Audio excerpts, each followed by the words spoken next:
Assessore Amirante, innovazione e sostenibilità in campo ferroviario, oggi in un doppio appuntamento al terminal di Gorizia, inaugurazione dell'officina del centro manutentivo Ready Wagon e la presentazione dell'innovativo Steel Train. Sì, infatti sono molto felice di essere qui proprio perché l'Interporto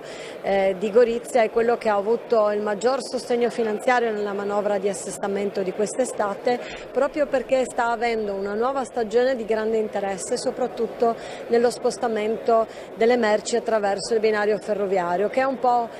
una novità che si è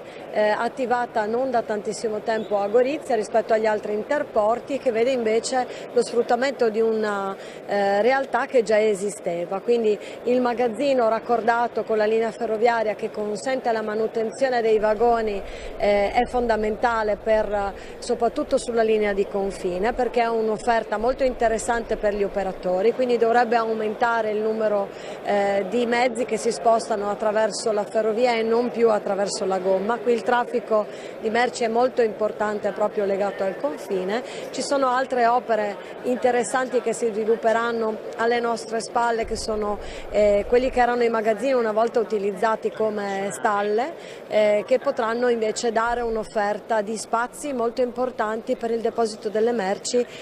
attraverso proprio la ferrovia, il trasporto via ferrovia. Molto altro bisogna fare ancora, ragioneremo con lo Stato, con RFI, sul stato di attuazione della lunetta di Gorizia, che è un'opera indispensabile per togliere una manovra che toglie tempo e costa molto agli operatori economici, che costringono i treni ad arrivare alla stazione di Gorizia e poi tornare indietro al terminal. Questa operazione, grazie alla lunetta, non ci sarà più, è prevista per il 2025 e vediamo appunto di cercare un'accelerazione attraverso il buon rapporto con il governo italiano.